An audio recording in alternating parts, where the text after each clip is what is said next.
Here we are, day 8.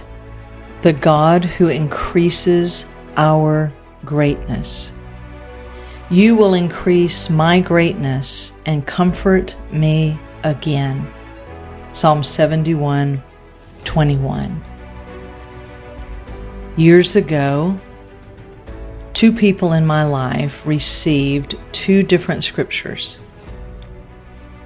And God then put those 2 scriptures together for me, and joining the one that we heard previously, Psalm 65:11, and joining it to Psalm 71:21, what the Father said was, my goodness will increase your greatness.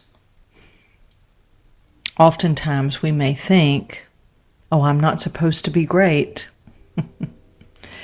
And Jesus said it's not really a problem to be great. It's just, he said, if you want to be great, he said, serve.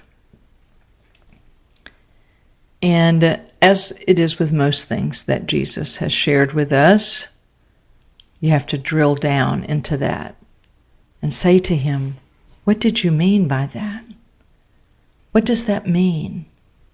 Sure, you can pull out your commentaries. You can go online and look at blueletterbible.com, and I encourage you to try those things and to do those things. But to hear him explain it, and to hear that his goodness, he's crowned us with his goodness, sons who live in that goodness are definitely going to have their greatness increased. The Father does not merely sustain you, he increases you. His goodness does not leave you as you are, but enlarges your capacity, your influence, and your fruitfulness unto his glory. This increase is not rooted in human ambition. It springs forth from his goodness. He enlarges your greatness so that his glory may be displayed.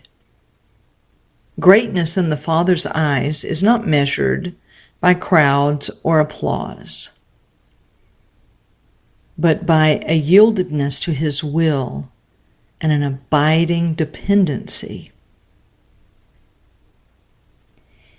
He takes those who are hidden, obscure, yet prepared, and magnifies their lives by his presence. Wouldn't it be amazing that there would be many sons who could say, if you've seen me, you've seen my Father? Can you see his goodness in my life? Can you learn about his ways as I live out his life in me?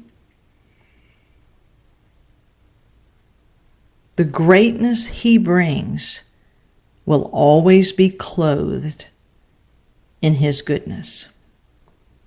It is increase without corruption, honor without pride, and influence without compromise.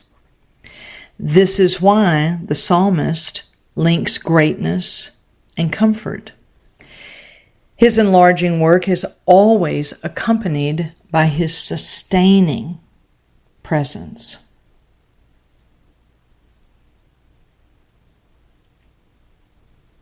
When I learned of this years ago and looked at some of the meaning of this word greatness, because initially I was a bit uncomfortable with it. And then when I began to drill down, as we do in the devotional life of a disciple, I found that part of its meaning was that as I lived surrounded by his goodness, that my greatness would increase my sound, my influence, my reach, the magnitude, the impact of him living through me. that it would increase. I encourage you to think upon these things today. Meditate upon this and go into the Word for yourself.